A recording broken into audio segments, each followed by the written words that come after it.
তো বন্ধুরা আজকে আমাদের দার্জিলিং এর লাস্ট দিন, তাই দার্জিলিং এর একটা ভালো দোকান দেখে ঢুকে পড়েছি শপিং করতে। আর আমি আমার জন্য কোনো কিছুই নিলাম না, জানিলাম সব বাড়ির জন্য। নিজের শপিং করার থেকে পরিবারের যখন শপিং করি সব থেকে বেশি আনন্দ পাই আমি। আর শপিং করার পরই চলে গেলাম আমরা রুমে।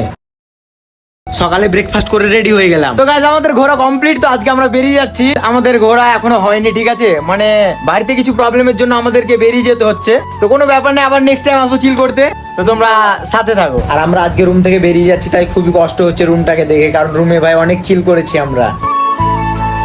কি আর করার, প্রবলেম যখন হয়েই গেছে তখন তো বাড়ি যেতেই হবে। আর প্রবলেমটা হচ্ছে আমার বন্ধু তুষারের, তার বাবা একটু অসুস্থ, তাই আমাদেরকে বাড়ি চলে যেতে হবে। গাড়ি আমাদের জন্য নিচে ওয়েট করছিল, তাই আমরা নিচে গিয়ে ট্রলি ব্যাগগুলো ভরে দিলাম ডিকিতে আর উঠে পড়লাম গাড়িতে। আর কিছুটা পথ যাওয়ার পরে রাস্তার ধারে দেখি চা বাগান, আর চা বাগানটা বেশ সুন্দর ছিল, তাই নেমে পড়লাম আমরা গাড়ি থেকে। আর সেখানে নামার পর কয়েকটা রিলস ভিডিও করে নিলাম। তারপরে আবার গাড়িতে চেপে চলে গেলাম একটা বাঙালি রেস্টুরেন্টে খাবার খেতে। আর সেই রেস্টুরেন্টে গিয়ে অর্ডার করে দিলাম বাঙালিদের ফিশ থালি এবং রেজওয়ানের জন্য চিকেন ফ্রাইড রাইস। আর তারপরে সেখানে খাওয়া দাওয়া কমপ্লিট করে চলে আসলাম নিউ জলপাইগুড়ি স্টেশনে। তো বন্ধুরা এতটা জার্নি করার পর অনেক ক্লান্ত হয়ে গেছি আমরা, তাই আমরা সবাই শুয়েছিলাম। তারপরেই চলে আসলো মুড়িয়ালা কাকু, আর সেটা খাওয়ার পরই নেমে পড়লাম আমরা জঙ্গিপুর রোড স্টেশনে। আর বৃষ্টির সময় স্টেশনে দাঁড়িয়ে দাঁড়িয়ে আমি ব্যাগ পাহাড় দিচ্ছি, আর ওরা গেছে অন্য কিছু খেতে, মানে বুঝতেই পারছো। তো বন্ধুরা এটাই ছিল আমাদের দার্জিলিং থেকে বাড়ি আসার লাস্ট ব্লগ। তো চলো বাই বাই, টাটা, আবার নেক্সট ভিডিওতে তোমাদের সঙ্গে দেখা হচ্ছে।